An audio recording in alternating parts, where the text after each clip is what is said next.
Continuando con las exposiciones y explicaciones acerca de la patología, el día de hoy hablaremos acerca de patología gastrointestinal. Bien, veamos, la patología gastrointestinal es importante reconocer en primer lugar las funciones, las estructuras anatómicas que comprenden la patología gastrointestinal y explicaremos paso a paso. Bien, en primer lugar recordemos que los órganos digestivos están compuestos por la boca, el esófago, el estómago, en este caso el intestino delgado, el intestino grueso y el recto y finalmente el ano, ¿no? Que también componen esta parte. Bien, para explicarles lo más importante de esta parte es acerca de los procesos fisiológicos normales que ocurre en el cuerpo. Entonces, tenemos que los procesos para la alimentación van a comenzar primero por la boca, primero triturando la comida con los dientes y después degradando la comida con los diferentes enzimas que tengamos en el cuerpo. Como en este caso, un ejemplo es la amilasa que es utilizado para los carbohidratos, que es producida por la saliva también y por el páncreas también. Bien, entonces cada una de estas partes van a ser importantes para la digestión, ¿no? Específicamente la digestión se lleva principalmente en el duodeno. Bien, entonces hablemos acerca del esófago. En este caso vamos a tener los esfínteres esofágicos. En el estómago vamos a encontrar las glándulas de Brunner, las glándulas de Panet, no, las células de Panet, las microvellosidades. Específicamente las células de Panet vamos a encontrarlas en el duodeno, disculpen. Las glándulas de Brunner también y las microvellosidades. En el estómago vamos a tener que es un epitelio em, similar al del intestino, sin embargo, esta no va a contar con las microvellosidades, pero va a contar con las tres capas musculares, a diferencia del intestino que cuenta con solo dos capas musculares, ¿no? Para recordarnos, el cile, cilíndrico interno y longitudinal externo. Ese es en el intestino. Bueno, entonces en acá van a ocurrir una serie de procesos. Lo más importante que tenemos que recordarnos es que en este caso, cuando llega la porción de los alimentos hacia el duodeno, si es comida de grasa, vamos a utilizar los ácidos biliares para poder degradar la grasa. Y también vamos a utilizar las enzimas pancreáticas o jugo pancreático para degradarlas de esta manera. Y recordemos la anatomía. Si recordamos que en el esfínter de Oddi, en la parte del duodeno, vamos a tener que una desembocadura, la cual va a hacer que a través del conducto colédoco y a través del conducto de Wilson, que este es del páncreas, y esto va a venir de principalmente no de la conexión del hepático, el del cístico con el hepático van a formar el conducto colédoco y es donde van a finalizar, ¿no? En la polla de váter, específicamente el esfínter de Oddi. Entonces, en acá es donde se van a secretar o se van a liberar este jugo pancreático y los ácidos biliares. Y en este caso va a hacer que se forme el quilo. Y finalmente va a pasar por el intestino grueso, donde va a ser en este caso la degradación, disculpen, la deshidratación de todo lo que son los alimentos para que se formen las heces. Y finalmente pues van a salir las heces, ¿no? Bueno, entonces hablamos directamente acerca de la patología gastrointestinal. Bien, hablamos primero del esófago. El esófago normalmente mide de 15 centímetros en recién nacidos y 25 centímetros en 10 adultos. La diferencia es de 10 centímetros. Esta no tiene serosa ni extensión mediastínica de tumores. Es decir, los tumores del mediastino pueden migrar hacia el esófago. Ahora, tenemos síntomas importantes, por ejemplo, la disfagia, la pirosis y la hematemesis. No comen, tienen acidez y tienen vómitos con sangre, asociado principalmente a las varices esofágicas. Y vamos a explicar otras causas también acerca de la hematemesis. Bien, en primer lugar hablemos acerca de las anomalías congénitas. Las anomalías congénitas comprenden la atresia, la fístula y la estenosis. En este caso la memotecnia es AFE. Y hablamos acerca de la atresia, cuando el cordón fino se encuentra no canalizado, es decir, no se ha desarrollado todo el esófago y se encuentra de manera incompleta. La fístula. La fístula es un término que ya lo hemos visto en patología pulmonar y es la conexión anormal de dos órganos huecos o de dos vísceras huecas, en este caso con la tráquea con el esófago. En este caso, la estenosis. ¿La estenosis qué es? La estenosis es la constricción o el engrosamiento de fibrosis de la pared, que puede ser congénita o adquirida. Entonces, nos acordamos la memotecnia AFE, la cual es Atresia vamos a tener la característica que son la sintomatología de vómitos y no está desarrollado o se encuentra incompleto el esófago. La fístula, conexión anormal, esófago traqueal, la cual es la unión de vísceras huecas. Y la estenosis es la estrechez, que puede ser primaria por un problema congénito o secundaria por un daño epitelial. Entonces, lo que observamos acá son las fístulas, ¿no? La fístula distal, sin fístula, fístula en H, fístula proximal y distal, fístula proximal. Entonces, observamos el proceso de fístula. Y la que observamos acá es el proceso de estenosis o estrechez del esófago. Bien, ahora vamos a hablar acerca de patologías asociadas a la disfunción motora. Estas van a comprender principalmente dos plexos muy importantes, el plexo de Meissner y el plexo de Auerbach. Estos dos plexos, recordemos que son fundamentales para que funcionen de manera normal, en este caso la fisiología gastrointestinal. Bien, el plexo de Meissner se va a encargar principalmente de la secreción glandular y el plexo de Auerbach se va a encargar de los movimientos peristálticos. Y bien, es acá donde empezaremos a hablar de las patologías asociadas a estos plexos. La acalasia es la ausencia de relajación en el esfínter esofágico inferior en deglución por ausencia de ganglios mientéricos. Es decir, estas no van a tener el plexo importante que va a ser el plexo de Auerbach, que no va a tener en este caso los movimientos peristálticos. Bien, entonces, esta va a conllevar a esofagitis por cándida, por divertículos, por neumonía, por aspiración y hasta un 7% en un cáncer. Lo que observamos acá es la estrechez y la ausencia de relajación del esfínter esofágico inferior, la cual está directamente conectando con el estómago. Entonces, en este caso, por tener la ausencia de los plexos mientéricos, no nos olvidemos esto. Al hablar de plexos, ausencia de ganglios mientéricos, no vamos a tener o no vamos a obtener la relajación del esfínter esofágico inferior. Entonces, la acalasia es la estrechez y la ausencia de relajación del esfínter esofágico inferior por ausencia de los ganglios mientéricos. Bien, entonces, ahora hablaremos acerca de las hernias hiatales. Las hernias hiatales son un proceso de dilatación sacular. ¿Qué quiere decir esto? Que va a ser un proceso donde el estómago va a salir una pequeña porción hacia el esófago. Y en este caso puede causar problemas para la deglución y puede causar disfagia. Y vamos a tener de dos tipos. Una es por deslizamiento, que es la más común, comprendiendo un 95% de la mayoría de casos de hernias. En este caso, vamos a tener la otra, que es la paraesofágica, y vamos a tener que es el 5% que nos sobra. En este caso, la paraesofágica estrangula, va a salir úlceras o se puede infartar, y en el 9% de los casos de ese 5% va a dar síntomas. A diferencia de la hernia por deslizamiento, ¿no? Que solo lo acorta el esófago y tracciona el estómago. No hace una estrangulación. A diferencia de cómo observamos acá. La de desplazamiento simplemente hace acorta el esófago y tracciona el estómago. Vemos que el esófago, en vez de terminar normalmente por aquí, está acortando su salida y va a terminar más o menos por aquí. A diferencia de la paraesofágica, que la va a ocasionar la estrangulación de una parte del esófago, ¿no? Bien, ahora vamos a hablar acerca de los divertículos. ¿Qué son los divertículos? Los divertículos son evaginaciones de pared del tubo digestivo. En este caso vamos a recordarnos como los chupitos.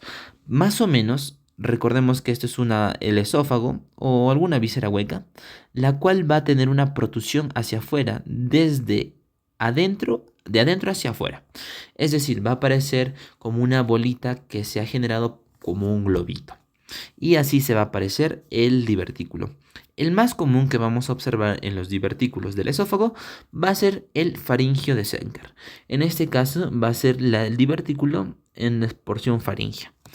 Y cuando tengamos el número de divertículos esté aumentando o la presencia de bastantes divertículos se encuentra en el cuerpo, se va a denominar diverticulosis. Pero sin embargo, si estos divertículos se infectan, vamos a denominarlos diverticulitis. Bien, entonces, sigamos con la explicación. Y en este caso vamos a explicarlo más detalladamente en la siguiente imagen.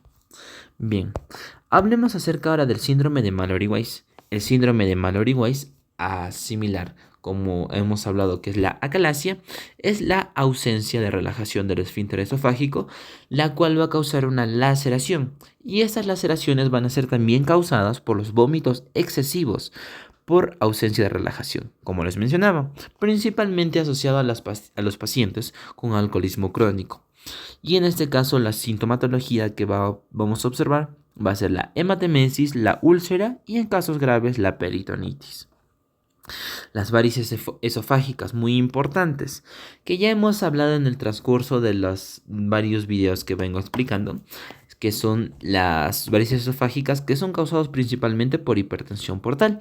Para recordarnos un poco más de lo que viene a ser de las varices esofágicas, tenemos que recordarnos que es causado por la hipertensión portal, causando una sintomatología de ascitis, circulación colateral, o también llamado la cabeza de medusa que aparece en el estómago y asociado también con ictericia.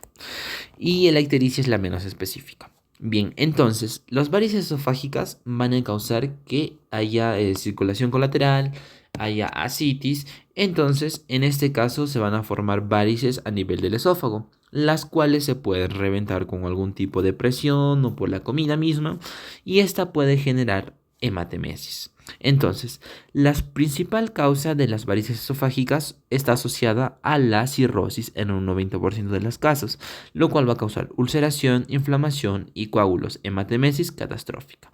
Está asociado en un 40% hacia la muerte y la recurrencia es en un 90%. Bien, ahora hablemos acerca de la esofagitis, la inflamación del esófago. El esófago se puede inflamar por reflujo, en este caso causados por la hernia hiatal, por retraso en vaciamiento gástrico y la acalasia. En este caso, ¿qué vamos a encontrar hablando microscópicamente? En lo que es el tejido, vamos a encontrar edema, infiltrado neutrofílico y eosinofílico, adelgazamiento del epitelio y vamos a encontrar las úlceras. La sintomatología común es la disfagia, la pirosis, la regurgitación, la hematemesis, estenosis. En este caso también vamos a encontrar el esófago de Barrett. Ahora, para explicarles un poquito más, la esofagitis puede ser causado por dos formas, por reflujo y por infección química. La sintomatología es no come, acidez, reflujo y vomita sangre. ¿Qué quiere decir? Disfagia, pirosis, reflujo gastroesofágico y vomita sangre. Entonces, algo extra que tenemos que recordar es que a mayor tiempo se puede formar el esófago de Barrett, la cual comprende una metaplasia intestinal. Entonces, no nos olvidemos. Bien, entonces, hasta acá hemos visto acerca de las... principalmente de las formas de cómo se puede dañar por disfunción motora. Entonces hablamos acerca de la acalasia, que es la estrechez del esfínter esofágico inferior, ausencia de relajación del esfínter esofágico inferior, principalmente en los plexos mientéricos, no nos olvidemos, ¿ya? No vayan a poner otro plexo. Mejor poner de frente plexos mientéricos, ¿ya? Para no confundirnos. En la hernia hiatal vamos a encontrar dos tipos, la por deslizamiento y la paraesofágica. En los divertículos, el más común que hemos visto es el divertículo de Senker. El síndrome de Mallory-Weiss asociado a personas con alcoholismo con vómitos a repetición. Las varices esofágicas asociadas a un 90% a cirrosis, el 40% causa la muerte y el 90% hace recurrencia. Las varices esofágicas son causadas por la cirrosis y esta va a desencadenar en una hipertensión portal, ascitis, circulación colateral y la ictericia, no nos olvidemos. Entonces, estas son las lesiones asociadas a disfunción motora. Sigamos, la esofagitis ya les hablaba, ¿no? Uno, lo que puede ser por causas de reflujo y otra por infección química. Por infección química puede ser por intubación prolongada, ingesta de irritantes, la uremia, infecciones, la quimioterapia, la radioterapia y enfermedades sistémicas. Y en este caso, cuando la esofagitis pasa más tiempo, se vuelve crónico, vamos a obtener el esófago de Barrett, la cual es una metaplasia intestinal. Entonces, el esófago de Barrett puede ser reversible cuando en este caso no hay reflujo, sí, y ya no existe el reflujo y el epitelio se va a convertir algo normal, pero va a mantener un poco de esta metaplasia. Algo muy importante que recordar del esófago de Barrett, que no es una lesión premaligna, pero sí aumenta el riesgo en 40 veces para obtener displasia y adenocarcinoma. Entonces, sustitución por epitelio metaplásico intestinal post-reflujo gastroesofágico con ulceración e inflamación de la mucosa. Entonces, es lo que les hablaba. Cuando haya ulceraciones, cuando haya daño en este caso por reflujo o por infecciones químicas, vamos a obtener que con la cronosidad de estas enfermedades puede desarrollarse el esófago de Barrett. Bien, algo muy importante de mencionar acá y concentrarnos es el síndrome de Plummer-Vinson. El síndrome de Plummer-Vinson, o también conocido como Patterson-Brown, es uno de los síndromes muy importantes acerca del esófago, la cual comprende, ¿qué cosa? El desprendimiento de las membranas del esófago, la disminución del hierro causando anemia, la coiloniquia y la disfagia. La coiloniquia es el término para encontrar las uñas en forma de cuchara, en forma de cucharas hundidas, y observamos aquí. Entonces, ¿qué es el síndrome de Plummer-Vinson? Es el desprendimiento de las membranas del esófago, la disminución de hierro causando la anemia, la coiloniquia y la disfagia. Entonces, vamos a plantear acá nuestra sintomatología principal. No nos olvidemos. Entonces, ¿qué cosa es? Formación de membranas como una de las complicaciones epiteliales, la coiloniquia, la glositis atrófica y la estomatitis angular, ¿no? Bien. Ahora, hablemos acerca de los tumores del esófago.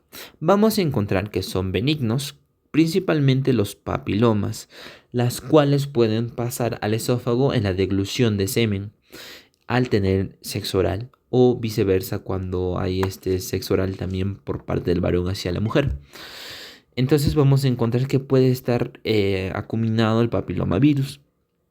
En este caso recordemos que el esófago tiene el mismo epitelio que la vagina, epitelio poliestratificado plano no queratinizado. Bien, entonces los más comunes vamos a tener los leiomiomas, los neurofibromas, el hemangioma y los linfangiomas, las cuales el neurofibroma ataca al plexo de Meissner y el plexo de Auerbach. Los leiomiomas atacan directamente al tejido muscular.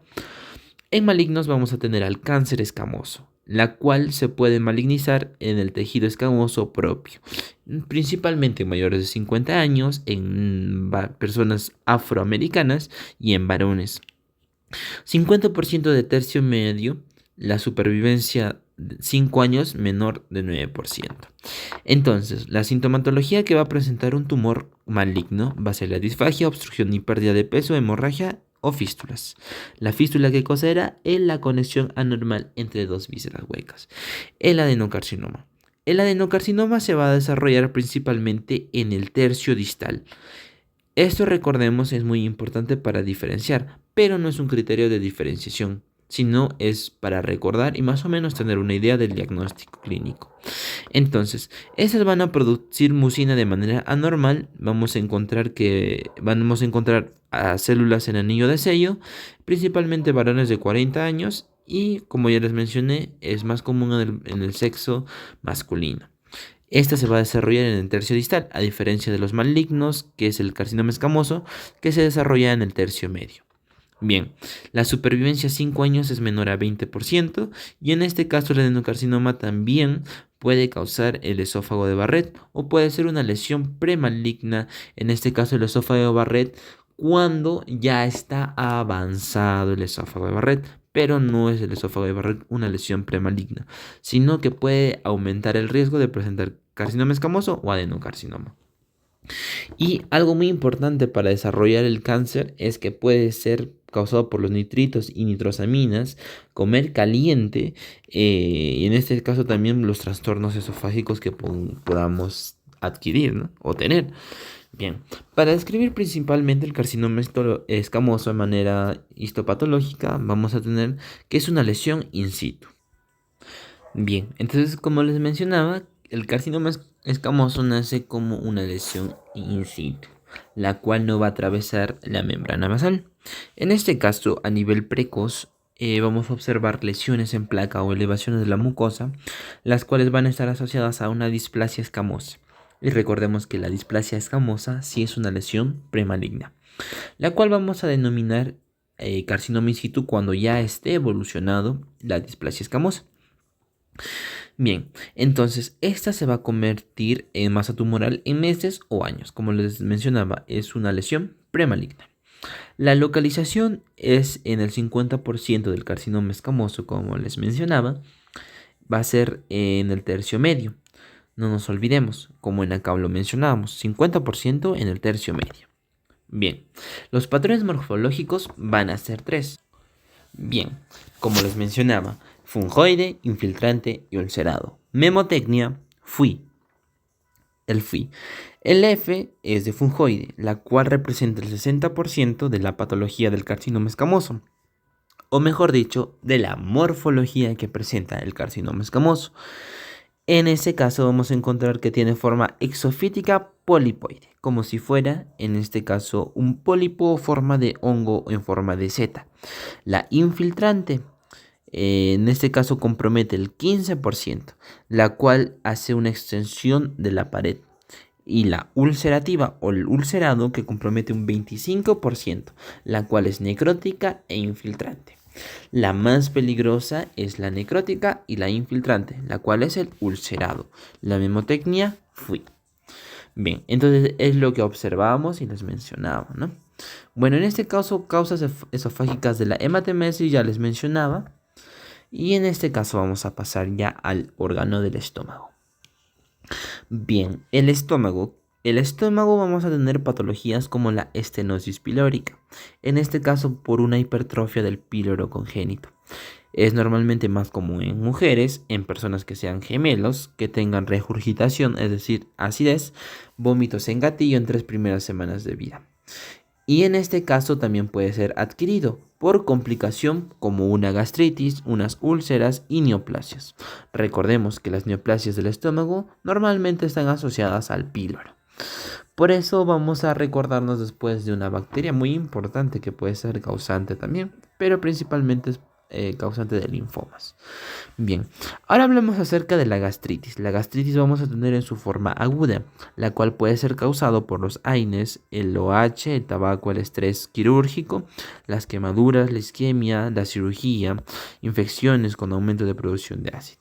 Las AINES, lo que ya hablábamos hace varios videos atrás, acerca de la aspirina, que cumple 2 ciclos, ¿no? La ciclooxigenasa 1 y la ciclooxigenasa 2, la cual la COX-1 está asociada con la secreción gástrica y puede causar la gastritis, y la COX-2 que está interviniendo con el dolor e la inflamación. La aspirina, recordemos que se tiene que utilizar más como antiagregante plaquetario que como antiinflamatorio.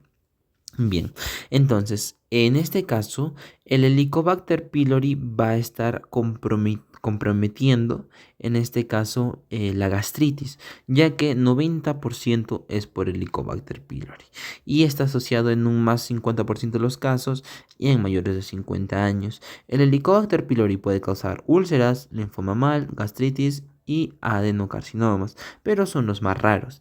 Principalmente puede causar linfoma mal. Ahora vamos a tener dos clasificaciones de úlceras, las úlceras de Curling y las úlceras de Cushing. Las úlceras causadas, estas van a ser úlceras causadas por estrés.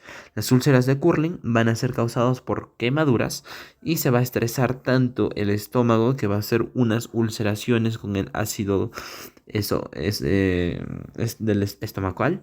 Entonces va a causar unas úlceras, que está asociada a las quemaduras. Y las úlceras de Cushing están asociadas a la cirugía, las cuales siempre dan en la cirugía omeprazol para que se eviten esto. Bien, entonces hablábamos acerca del Helicobacter pylori. El Helicobacter pylori, ¿cuál es su característica más general en el estómago? Cuando hablamos del Helicobacter pylori, vamos a encontrar folículos linfoides más neutrófilos, asociados a los linfomas, como ya les mencionaba. El acúmulo linfoide es diferente al folículo linfoide. El folículo linfoide es generado por el Helicobacter pylori, que en este caso vamos a encontrar células germinales o se va a desarrollar en la célula germinal. En este caso vamos a encontrar también metaplasia intestinal, el estómago asociado a la atrofia gástrica y la gastritis atrófica asociada a metaplasia intestinal.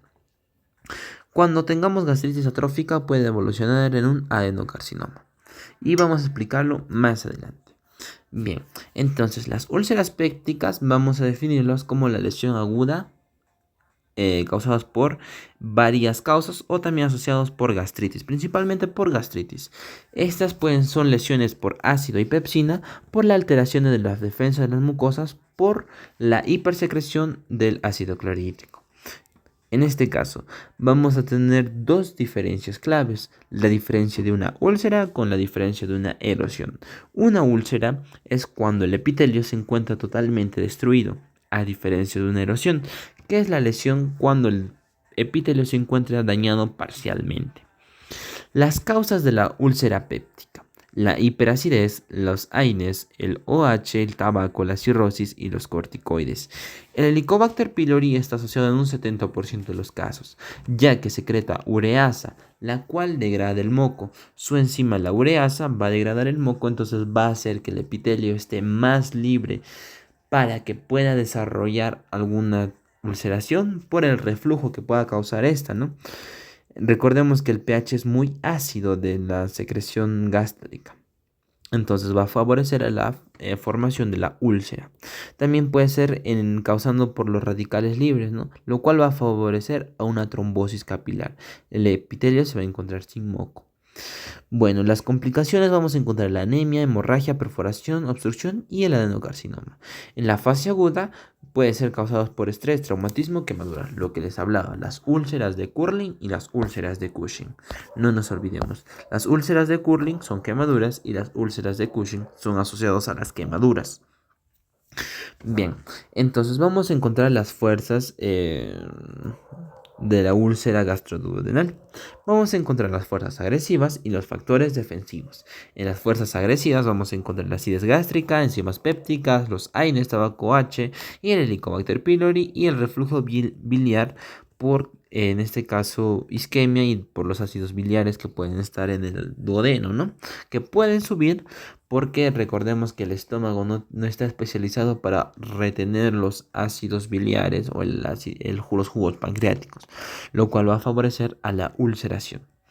Bueno, en este caso los factores defensivos son los que evitan que se formen las úlceras, como la secreción de moco, secreción de bicarbonato, el flujo sanguíneo, la capacidad de regeneración y la elaboración de las prostaglandinas, ¿no?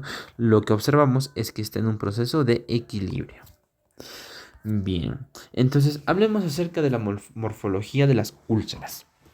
El 98% de las úlceras pépticas son en duodeno y las úlceras gástricas. En el duodeno vamos a estar asociado que son de 30 a 55 años de edad y las úlceras gástricas son en personas mucho más mayores, que son 55 a 70 años, ¿no? Bueno, en el duodeno vamos a encontrarlo principalmente en la primera porción del duodeno y en el estómago vamos a encontrarlo en la curvatura menor, antro. En este caso vamos a encontrar que es una ulceración benigna. Puede coexistir la úlcera gástrica con la úlcera duodenal, es decir, pueden estar presentes las dos al mismo tiempo. El tamaño y los bordes no se permite diferenciar con la úlcera carcinomatosa. Usar biopsia 8 a 10 muestras para determinar si es una úlcera benigna o una úlcera, en este caso, carcinomatosa. Normalmente el Helicobacter pylori es positivo en el 85 a 100% de los casos en úlcera duodenal y un 65% en las úlceras gástricas. Lo que les mencionaba, Las úlceras pépticas es positivo en un 98% y estas vamos a tener que son úlceras duodenales y úlceras gástricas. 30 a 55 años de edad en la primera forma de las úlceras duodenales y 55 a 70 años de edad comprende la etiología de las úlceras gástricas. Donde se encuentra las úlceras duodenales principalmente en la primera porción del duodeno. Las úlceras gástricas se encuentran en la curvatura menor y en el antro. 85 a 100% está asociado a Helicobacter pylori en las úlceras duodenales y en las úlceras gástricas. En un 65% está asociado al Helicobacter pylori y estas pueden coexistir, es decir, que puede estar presente las dos. Bien, ahora hablemos acerca de los tumores benignos, los pólipos adenomatosos. En este caso, cuando existan pólipos adenomatosos, vamos a decir que el riesgo de formar un adenocarcinoma es mucho mayor. En los pólipos hiperplásticos e inflamatorios vamos a encontrar que es en un 90% y el otro 10% son adenomas, las cuales el 40% alberga siempre carcinoma. Es decir, que en las bases de los adenomas que no son malignos, vamos a tener que pueden formar un carcinoma. Recordemos la memotecnia de los tumores que no tengan terminación adenoma, ¿no? Oma. Entonces, a diferencia de un carcinoma, ¿no? Que siempre termina en el de sarcoma, vamos a tener una diferenciación casalimebla. Carcinoma, sarcoma, linfoma, melanoma y blastoma, que son las excepciones de la terminología maligna. Y en este caso ya el carcinoma se va a formar una forma maligna, ¿no? De lo que inicia en una forma adenomatosa, puede generar una displasia carcinomatosa. Bien, ahora los tumores malignos, el adenocarcinoma. El adenocarcinoma, recordemos que las causas van a ser como las que hemos mencionado ya antes, por la dieta, el tabaco, el Helicobacter pylori, el reflujo, y el 40% se encuentra en la curvatura menor, el píloro y en el antro un 60%, donde es mucho más común el desarrollo de este tipo de adenocarcinomas, ¿no? El temprano avanzado vamos a tener una clasificación de Borman. Borman 1, Borman 2, Borman 3 y Borman 4. El Borman 1 es poliposo, el Borman 2 es ulcerado, el Borman 3 es ulcerado e infiltrante y el Borman 4 es infiltrante difuso. La memotecnia es la siguiente, PU-I-D, la cual que quiere mencionar poliposo, ulcerado, ulcerado infiltrante, infiltrante difuso. Entonces la memotecnia es PU-I-D. Entonces esta clasificación nos sirve para mencionar si es temprano o avanzado. Ahora, vamos a tener otra clasificación histológica, la cual es mucho más específica. Recordemos la clasificación de Lauren. En este caso vamos a tener de dos clasificaciones, una intestinal y otra que es difuso. La intestinal asociada a atrofia gástrica, la cual va a generar una metaplasia intestinal por la atrofia que existe. Y estas van a ser en zonas de metaplasia donde se van a desarrollar estos tumores malignos que son los adenocarcinomas.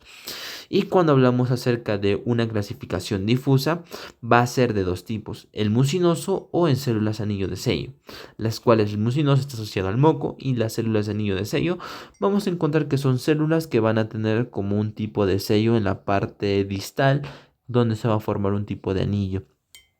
La supervivencia a 5 años es del 15%.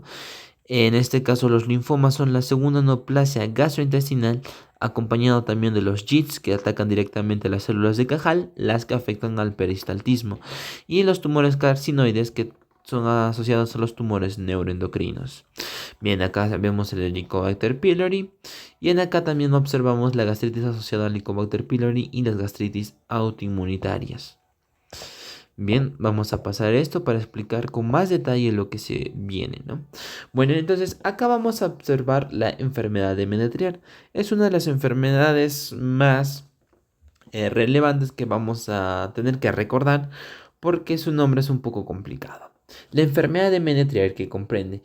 La enfermedad de Menetrier se caracteriza por un engrosamiento irregular de los pliegues gástricos. En este caso vamos a mostrar las formas polipoideas y estas se van a encontrar en el cuerpo y en el fondo. En este caso vamos a tener la hiperplasia de las células mucosas de las foviolas, que son células gástricas, y en este caso vamos a encontrar que las glándulas se encuentran alargadas con el aspecto de sacacorchos y es frecuente la dilatación quística. Entonces, en la enfermedad de Menetrier vamos a encontrar la hiperplasia de los pliegues gástricos, las cuales son las foviolas. Las glándulas gástricas. Las foviolas son los equivalentes a las criptas del Lieberkühn que se encuentran en el intestino. Bien, otra enfermedad específica del estómago que vamos a encontrar es el síndrome de Zollinger-Ellison. El síndrome de Zollinger-Ellison, ¿qué cosas son? El síndrome de Zollinger-Ellison está producido por tumores neuroendocrinos secretores de gastrina. Entonces va a haber una hipersecreción de gastrina por tumores neuroendocrinos. Leamos. Estos gastrinomas casi siempre se encuentran en el intestino delgado o en el páncreas. Los pacientes suelen presentar úlceras duodenales o diarrea crónica. Dentro del estómago, las características más notables es un acusado aumento del grosor de la mucosa oxíntica debido a la hiperplasia extensa de las células parietales. Y esto es muy importante. Hiperplasia de extensa de las células parietales, las cuales también van a estar asociadas a la hipersecreción del ácido clorhídrico. En este caso también la hipersecreción de la gastrina. La gastrina también provoca hiperplasia del cuello mucoso. Otra sintomatología, hiperplasia del cuello mucoso y de células endocrinas. Bien, células endocrinas dentro de la mucosa oxíntica. Entonces, el síndrome de Zollinger-Ellison está producido por tumores secretores de gastrina que provocan hiperplasia de las células parietales y hipersecreción de ácido. Entre un 60 y un 90% de estos gastrinomas son malignos, ¿no? Entonces, definamos el síndrome de Zollinger-Ellison. El síndrome de Zollinger-Ellison es la hipersecreción de la gastrina con la hiperplasia extensa de las células parietales causadas por tumores neuroendocrinos. No nos olvidemos, la gastrina es una hormona que va en este caso también generar la producción o la hipersecreción del ácido clorhídrico con las hiperplasia del cuello mucoso y de las células endocrinas, las cuales van a generar el problema del síndrome de Zollinger-Ellison, principalmente causado ¿por qué? Por tumores neuroendocrinos. ¿Y qué van a causar? Hiperplasia extensa de células parietales e hiperplasia de las células endocrinas. No nos olvidemos. Bien, entonces hablaremos un poco más acerca de esto, ¿no? Disculpen.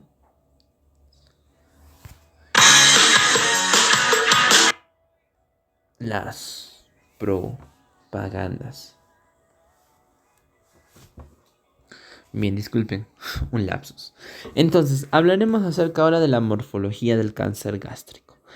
La morfología del cáncer gástrico vamos a medirlo por hasta qué capa ha infiltrado. Entonces, estas pueden ser en este caso intramucoso, microcarcinoma precoz, intermedio o cáncer avanzado. Y la memotecnia, este es intra, micro, pre, in, up. En este caso, cuando hablamos de un cáncer intramucoso, está limitado a la superficie de la mucosa, es decir, es in situ. Microcarcinoma, localizado en la mucosa y de 5 milímetros. Es decir, que ya está atravesando 5 milímetros de la mucosa. Cuando hablamos del cáncer precoz, es que ya ha atravesado hasta la submucosa. El cáncer intermedio compromete la primera capa de la muscular propia. Y el cáncer avanzado compromete todas las capas. ¿Cómo nos vamos a acordar? Intramucoso, superficie de la mucosa. Micro, 5 milímetros de la mucosa. El precoz, submucosa. Cáncer intermedio, primera capa de la muscular propia. Y cáncer avanzado, compromete todas las capas. Bien, lo que les hablaba del Borman, la clasificación Borman para los adenocarcinomas de estómago. El pólipo ulcerativo, en este caso para recordarnos más, nuestra memotecnia de la PUID. Es muy importante recordarnos de esto porque puede ser pregunta de examen. Bien, entonces lo que les voy a mencionar no se tienen que olvidar. El PUID. Poliposo, ulcerado, ulcerado infiltrante, infiltrante difuso.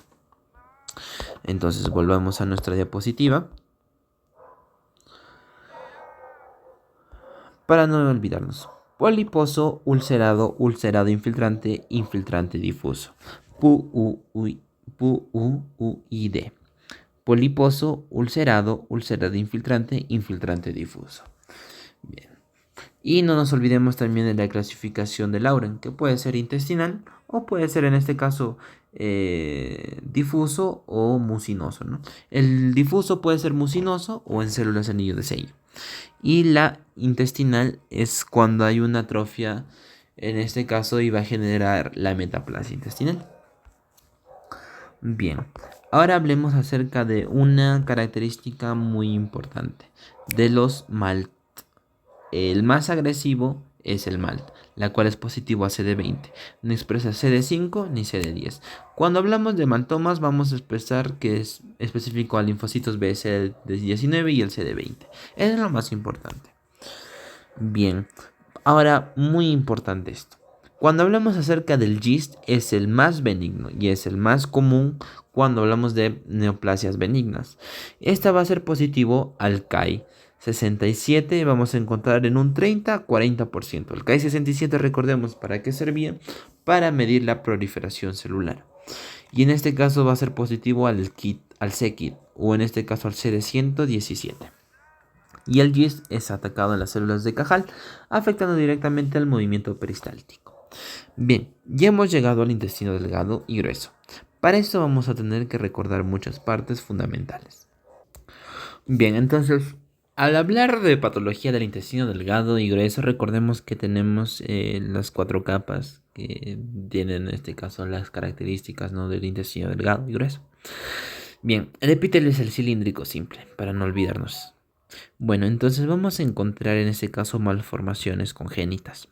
Vamos a encontrar las duplicaciones y malrotaciones intestinales, las cuales son silentes y se van a formar en décadas.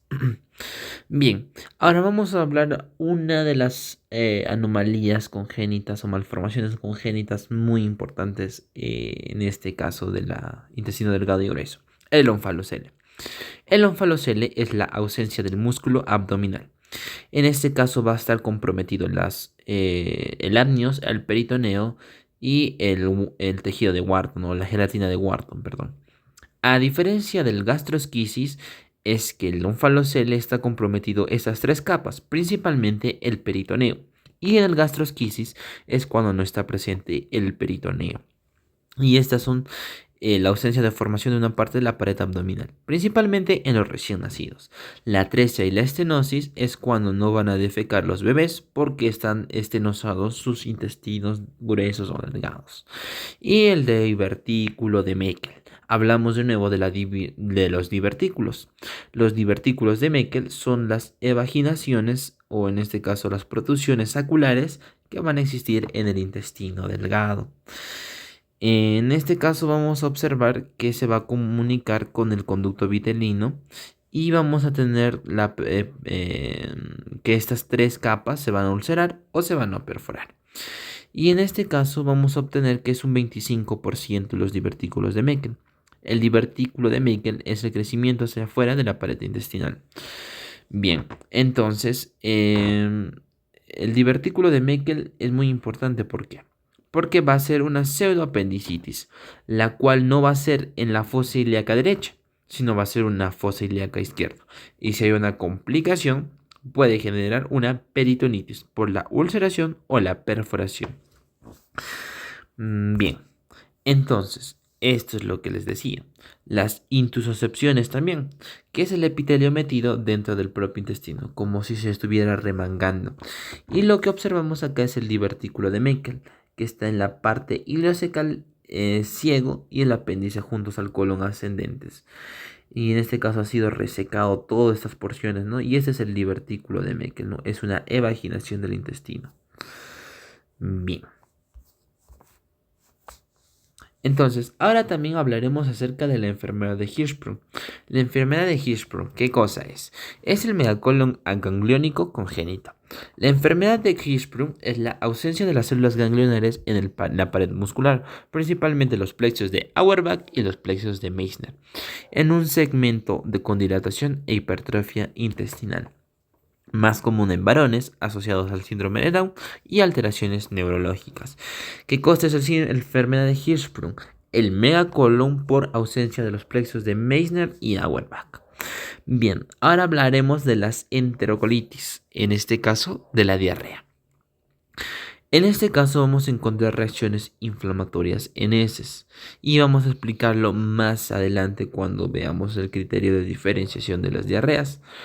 Bien, la diarrea se denomina como un periodo de deposición diaria mayor a 250 gramos con pérdida de agua de un 95%.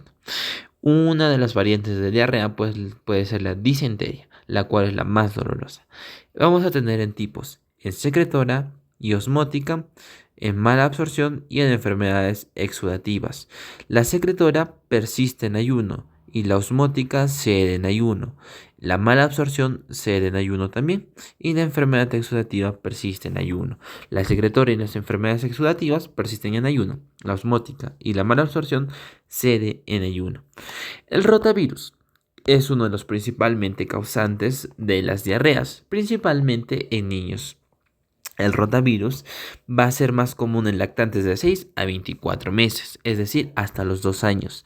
65% de los pacientes van a generar diarreas graves y está asociado en un periodo agudo, es decir, en un periodo de 7 días. En este caso vamos a tener la pérdida de las vellosidades, inflamación, hiperplasia de las criptas del Lieberkühn, la vacuolización del citoplasma. En bacterias vamos a encontrar por toxinas preformadas, como el Streptococcus aureus, el Clostridium, gérmenes oxigénicos como el E. coli, los gérmenes enteroinvasores como la Salmonella Shigella, y con adhesión y replicación bacteriana, ¿no? Staphylococcus aureus, disculpen.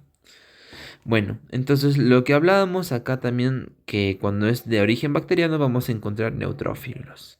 En este caso también vamos a encontrar cuando las deposiciones son mayores a 3 veces y encontramos mocos, lo más probable es que sea virus. Y más de 5 veces es que sea bacteriano. No nos olvidemos que hay un infiltrado neutrofílico cuando es de origen bacteriano. Bien. Ahora, el otro 50% que vamos a tener de las causas es que van a ser los parásitos. Los parásitos vamos a encontrar que son los nemátodos, éstodos y protozoos.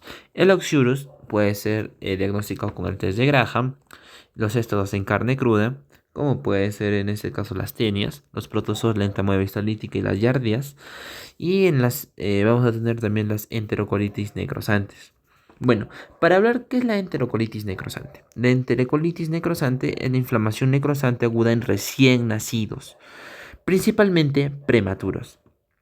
Hay dos enfermedades muy importantes de preocuparnos en la enterocolitis necrosante: la hemorragia intraventricular, la que ocurre en el cerebro, y la enterocolitis necrosante. No nos olvidemos, recién nacidos pero prematuros. En este caso vamos a tener una diarrea leve a perforación asociada a la sepsis, y esta puede desencadenar un shock séptico y va a causar la muerte. Más de 6 meses vamos a encontrar que tenemos que darle recién comida sólida o papilla. En este caso son las causas por inmadurez, inicio de alimentación oral a destiempo, es decir, que les ha dado comida sólida en un tiempo menor a los 6 meses, ¿no? La enterocolitis necrosante es una enfermedad que puede causar la muerte. Ahora, cuando hablemos de la colitis colagenosa y linfocítica, la colitis linfocítica y colagenosa. La linfocítica es enfermedad autoinmune. No nos olvidemos que cada 100 enterocitos debe haber máximo 20 linfocitos. Y en la colagenosa es la fibrosante, la cual la membrana basal es mayor a 7 micrómetros. Es una diarrea crónica con dolor abdominal, más común en mujeres, es de benigno y en la colonoscopía no se va a encontrar ninguna alteración. Es necesario usar una biopsia. Bien, ahora el síndrome de mala absorción. El síndrome de mala absorción es la absorción inadecuada de proteínas, carbohidratos, vitaminas, grasas, agua y minerales, las cuales pueden tener de causas como la enfermedad celíaca, la pancreatitis crónica y la enfermedad de Crohn. La colitis ulcerativa puede desencadenar una enfermedad crónica en el colon, lo que les mencionaba sobre las colitis, ¿no? La inflamación del colon. Bueno, ahora vamos a tener la enfermedad inflamatoria intestinal. Esta puede ser crónica, idiopática y recidivante. Entonces, es más probable que tenga una respuesta inmunitaria más común en la tercera década y en mujeres blancas. En este caso vamos a tener dos diferencias en la enfermedad inflamatoria intestinal. La enfermedad de Crohn va a afectar específicamente a todo el tubo digestivo causando la inflamación. Sin embargo, la colitis ulcerativa va a tener sin formación de granulomas y afecta solo el colon. ¿Qué quiere decir esto? Que solo va a afectar directamente al intestino grueso.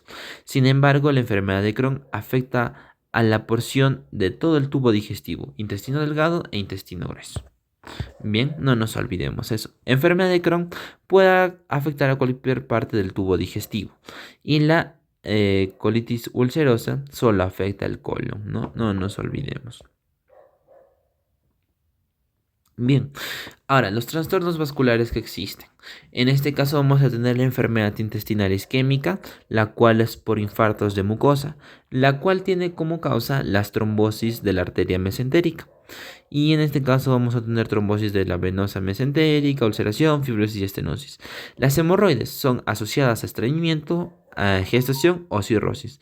Son dilataciones varicosas del plexo venoso submucoso anal y perianal. La enfermedad diverticular, lo que les mencionaba también, otra vez volvemos a ver los divertículos, que son evaginaciones, que en este caso van a causar tal vez, en algunos casos, la metaplasia gástrica. 50% son mayores de 60 años. Son múltiples evaginaciones a nivel de las tenias y disecaciones hasta las apéndices epiploicas. Hasta el apéndice epiploico. En este caso vamos a tener una pared fina sin muscular propia. Bien, las obstrucciones intestinales. Las famosas obstrucciones intestinales es muy importante y relevante ver en nuestro medio, es mucho más común. En este caso, 80% son en hernias, adherencias, vólvulos e invaginaciones. 20% son tumores e infartos. En las hernias vamos a tener la debilidad de la pared peritoneal atrapada en el segmento intestinal, la incarceración, el edema y la estrangulación. En este caso vamos a ver que afecta al conducto femoral, al inguinal, al ombligo, al retroperitoneo y puede causar una cicatriz quirúrgica. En este caso vamos a tener también las adherencias o también llamadas bridas, que son residuos de inflamación peritoneal con puentes fibrosos postquirúrgicos, que en este caso tienen una infección, puede ser también asociadas a las radioterapias y las endometriosis. Genera herniación y estrangulación. Los vólvulos son las torsiones completas de la asa intestinal a nivel de la base muscular con obstrucción e infarto. Alimentación con harinas va a hacer que generes más gases, las cuales pueden generar normalmente más vólvulos. Los vólvulos son torsiones, las cuales van a generar una inflamación del intestino grueso. Y las invaginaciones, que son las intussuscepciones del segmento intestinal en otro distal de causa espontánea y son reversibles. En lactantes y niños por vacunas e infección por rotavirus y en adultos por tumores, también llamado dólico megacolon. Bien, los tumores del intestino delgado y grueso. Los pólipos son 90%, en este caso son los benignos, por maduración e inflamación. Hiperplásicos o inflamatorios. Mayores de 60 años principalmente son los poliposos. En los adenomas vamos a encontrar que son tubular, tuberoso, aserrado. Presenta displasia y va a conllevar el adenocarcinoma. No nos olvidemos qué patología o qué neoplasia es más común que se vuelva maligno y en dónde. Entonces, la neoplasia benigna que se puede transformar en maligno y en qué lugar sucede eso es el adenoma. En el intestino grueso o en el colon se puede generar un adenocarcinoma y es el más peligroso. Bien, entonces lo que les hablaba también, ¿no? Esto es una polipomatosis múltiple familiar. No nos olvidemos que para el linfoma no se hace resección quirúrgica, sino es quimioterapia. Y para los adenocarcinomas sí es quirúrgico. Bien, ahora el carcinoma de colon. El carcinoma de colon, como les mencionaba, es de carácter maligno, que son alteraciones genéticas con mutación del gen APC, el PAF, el KRAS, SMAT. Entonces, alteraciones acumulativas del gen dan lugar a displasia, 60-79 años, sexo por igual, excepto por cáncer rectal, que es más común en varones. El factor es predisponente baja ingesta de fibra vegetal, lo cual no va a poder defecar el paciente. El lugar es el ciego y el colon ascendente, y el recto sigmoides. Masa exofítica o anular. El carcinoma rectal es más común en varones que mujeres, puede ser masa exofítica. Bien, ahora vamos a hablar acerca de la apendicitis aguda. En la apendicitis aguda, la principal sintomatología es que tu paciente vomita, no quiere comer, está apático. Entonces, la apendicitis aguda vamos a encontrar leucocitosis. Vamos a encontrar la leucocitosis con tendencia izquierda con los neutrófilos avasonados. Principalmente la apendicitis aguda ocurre en adultos jóvenes. En este caso puede ser causado por obstrucción de fecalitos, cálculos, parásitos como el oxyurus, edema, isquemia, infección o una pepa de alguna fruta. Exudado neutrofílico con serosa opaca y enrojecida con forma supurativa. Luego va a llegar al absceso, ulceración, la necrosis y la perforación, la cual va a generar finalmente una peritonitis. La complicación es la peritonitis, donde duele en el fosa ilíaca derecha. En este caso vamos a tener tres tipos de apendicitis: la congestiva, la cual ocurre en un proceso de vasodilatación; la supurada, la cual va a tener el infiltrado neutrofílico y va a tener un tejido fibrinoso; y la fase 3, que es el necrosado, la cual va a tener la pared perforada. Bien, en este caso vamos a tener tumores como el mucocele, el cistoadenoma mucinoso o el cistoadenocarcinoma. En este caso vamos a encontrar que cuando ocurre una apendicitis, el plastrón se va a formar el famoso plastrón. Es cuando el epiplom va a cubrir al apéndice, evitando que así se genere de manera más temprana alguna complicación de peritonitis. La peritonitis, en este caso, es una patología inflamatoria del peritoneo que ocurre tras la invasión de bacterias a la cavidad peritoneal tras la salida de su hábitat normal. Lo que denominamos también puede ser causado la peritonitis por translocación bacteriana. En este caso, la translocación bacteriana, ¿qué cosa es? Cuando hay una alteración de que las bacterias no necesariamente tienen que perforar, simplemente que se pueden diseminar a través de los diferentes epitelios. No es necesario que haya una perforación o necesariamente que un órgano haya sido perforado, simplemente que pueden diseminarse a través del tejido mismo. Entonces, ¿cuál va a ser la morfología de la peritonitis? Van a tener superficies cerosas, opacas, y el líquido que se va a acumular en las siguientes horas va a generar de repente un absceso, o lo más probable que genere un absceso. El progresivo acúmulo del material cremoso supurativo de volumen y localización variable, y la respuesta celular inflamatoria es de tipo inflamatorio agudo. No nos olvidemos, la apendicitis es de carácter mayormente agudo. El cuadro clínico: dolor abdominal intenso, vómitos y falta de eliminación de los gases, febril, decaído, angustiado y pálido, no quiere comer. Y eso sería todo acerca de la patología gastrointestinal.